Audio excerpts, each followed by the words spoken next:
8-8.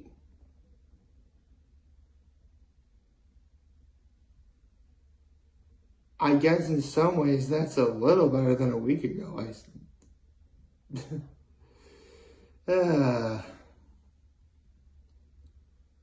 So, I mean, I really was hoping to be 9-7, but if I had to be right about only one team winning, I really am glad it was the Bills. I mean, 41-7? Okay, like, but for all intents and purposes, I really am glad that Buffalo really is, back. But this is I'm already, how do I describe this? Actually, let me get to my low, my high, magic kind of. I mean, my low is obviously I'm 8-8, which I guess is better than 7-8-1. So that makes it 15-16-1 for the entire season. Can you believe that? Usually my record's a bit better than this, I assure you. Oh, well, here's to hoping that this next week is a bit better. Where was I? My low is the fact that it really rained a lot yesterday. I was out all day, it rained a lot. I get back home from visiting my folks, which was part of my high, by the way, and it just starts downpouring. Man, I'm really glad I beat out the storm. And I did. So that was great. And again, I mentioned last night my high was I got to spend the evening with my folks. My mom made pork chops and potatoes and spinach for dinner. That was really good. And she also made a very special kind of salad. I don't want to get into what it is yet because it's part of that special series of Mom Food Chronicles I've been working on. But when I start doing that, I'll definitely bring up this particular salad because seriously, those Mom Food Chronicles videos are going to be really emotional, considering what they're going to be about or who they're going to be referring to. But we'll get to that when we get to that. So for now, I'll say between spending the evening with my folks, watching football, watching The Voice. Oh, The Voice was great. At least the auditions. I mean, that's how great it is, the auditions. And the fact that the Bills won. Yeah, okay. That's my high. And my act of kindness was I helped set up and clear the table for dinner last night. So, happy Tuesday, everybody. So, full disclosure, yesterday was supposed to be a One Piece manga chapter, but it wasn't released yet.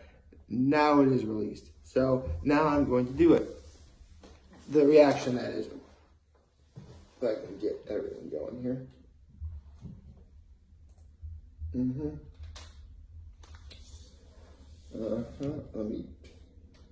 Yeah, sorry, the keyboard. If you couldn't tell, I mean, I probably shared this before, but the keys on my laptop keyboard don't work anymore, so I had to, get one of these things.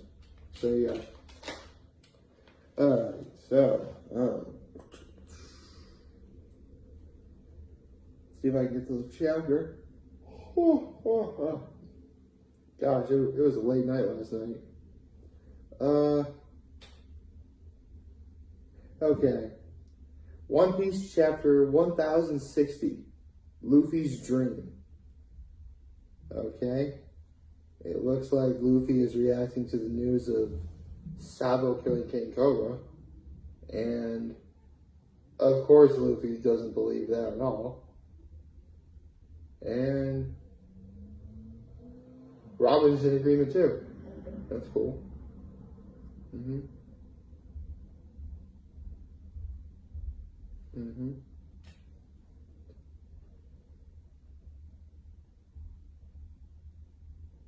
Wait, hey, well, yeah, Luffy actually fulfilled the promise to Carbo. Now he's off the island of Wano.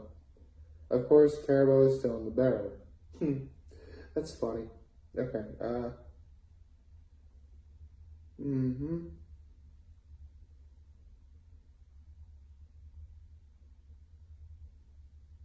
Mm-hmm.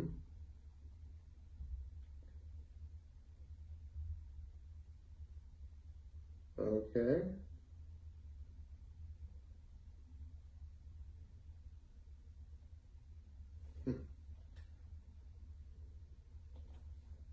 It looks like everyone is giving Zoro crap for because Luffy wants to go to Alabasta, and Zoro's like, "No, Luffy, we can't. What good is that going to do?" And then Luffy's like, "Let's find Vivi," and Zoro's like, "Again, what's that going to do?"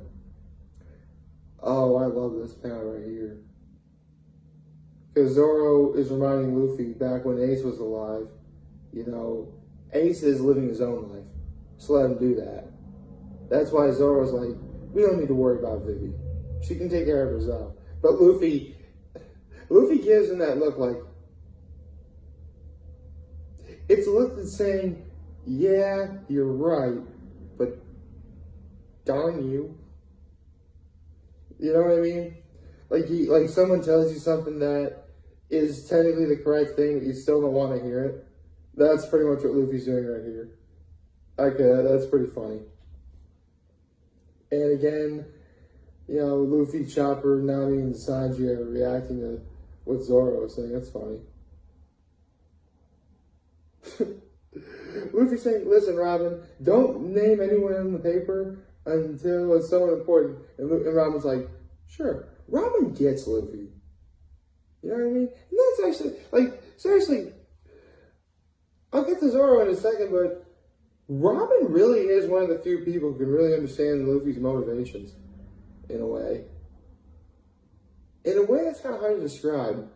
As for Zoro, I mentioned how, you know, Zoro said, "Listen, let's not worry about Vivi, she can take care of herself." Zoro is probably the only person in the entire series who's ever been able to differentiate between Luffy's original brand of stupidity with actual stupidity. If that makes sense. I like that. Mm-hmm.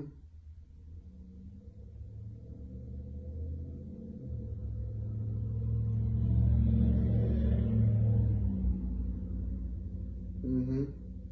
So it's flashback to when Ace, Sabo, and Luffy are together, and Sabo's talking about because Sabo wanted to see the world and write a book about it.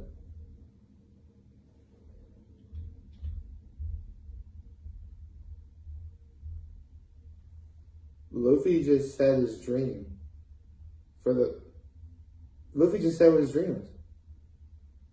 I mean, it doesn't actually say the quote of what Luffy's dream actually is, but in this moment right here, Luffy just told the Straw Hats his dream for the very first time.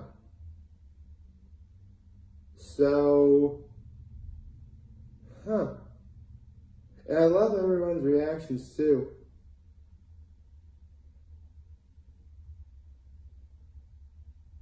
Now I want to know what it is. Because, yeah, Luffy's goal is to become the king of the pirates. But Luffy even says here that if he wants his dream to work, becoming king of the pirates is something that he absolutely has to do. Okay.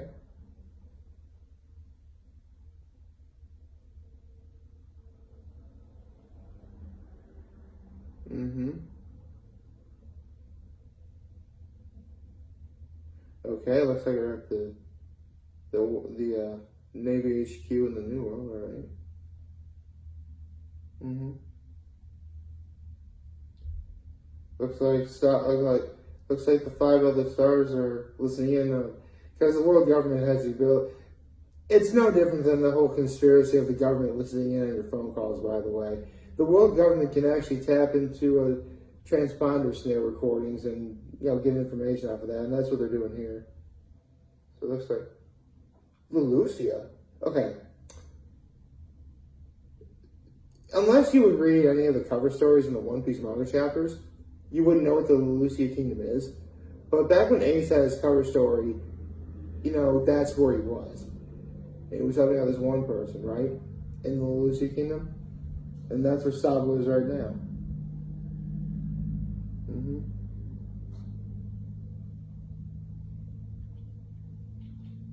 Mm-hmm.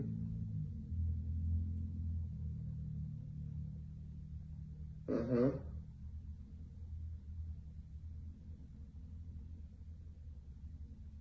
So it looks like Saba was telling all the revolutionaries that no, he didn't kill King Cobra. Nice. Okay. I totally believe that wasn't the case. Mm-hmm.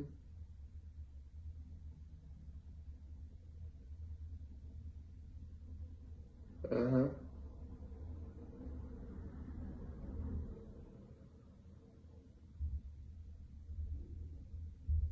Uh-huh.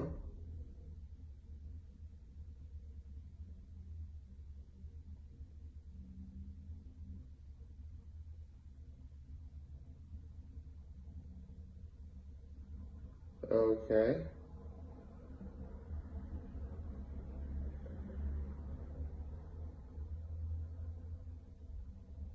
Mm-hmm.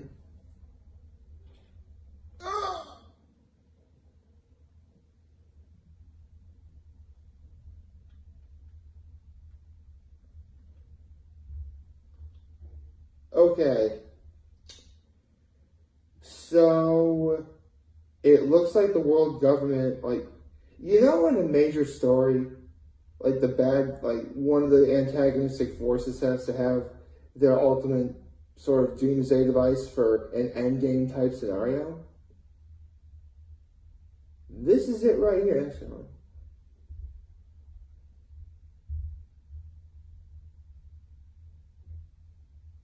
Holy cow. So, yeah, that's terrifying. Because the world government actually has control of a weapon that shoots gigantic laser beams from the sky and destroys everything. How? How are they supposed to? Well, that's going to be something that's going to terrify me for a bit. Okay. Looks like it's a few days later. Mm-hmm. Looks like they're near Winter Island. And Jewelry Bonnie? They actually found her in the water? Okay, so this chapter was absolutely crazy. So,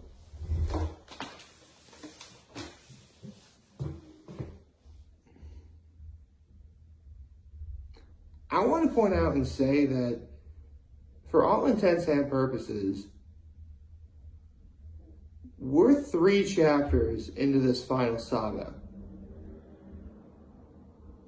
And between the bounty increases, the introduction of the Seraphim, Luffy declaring what his dream really is, off screen, of course, Sabo trying to confess as to what happened. If you read the chapter, it's going to come across as if Sabo's dead, but I don't really think so either. Because it really has to do with the paneling, right?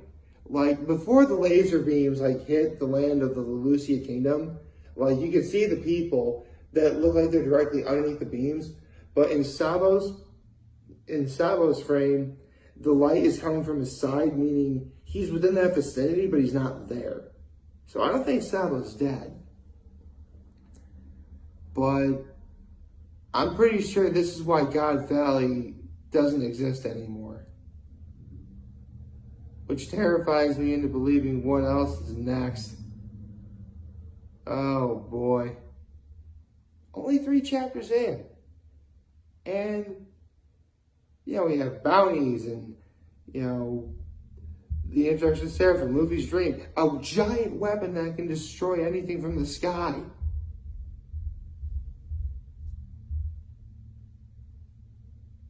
I'll tell you what, Ichiro Oda is definitely doing a great job creating, and definitely this is his end game.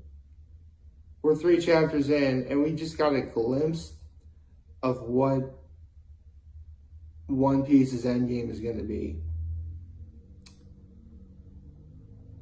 Man, I tell you what, it's a great thing that there's no break this week from what I know. Because I would hate to wait 2 weeks only to see what winds up happening next. Oh, gosh.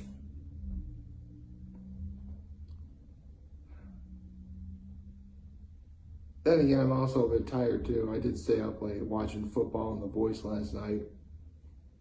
The Voice was great. Although, I gotta ask, if anyone watched The Voice last night, everyone's great. Camila Cabello, she's great as a new judge. But, okay, this is going to sound really weird. But I know that women putting on fake eyelashes is a thing. But whatever eyelashes that Gwen Stefani got, they were not very appealing to look at. There were times where, it looked as if, thanks to how crazy her eyelashes were looking, it looked as if she either got Botox or she looked like someone of a different race. I'm not kidding. I mean, her outfit was great, just the fake eyelashes were weird. I don't know why I'm paying attention to that, but I figured it'd be something to talk about before I end the video. So I hope y'all liked this video. If you did, leave a like and subscribe to my YouTube channel. It would do my YouTube channel greatly. You'll follow me on social media. As always, I am very humbled to make this video. For all of you guys watching, enjoy for today. Hope you have a wonderful, wonderful, wonderful Tuesday. And remember, if you guys want to talk, our channel, always going to be here to lend you. Always everybody, take care and make good choices. 607 all day, baby.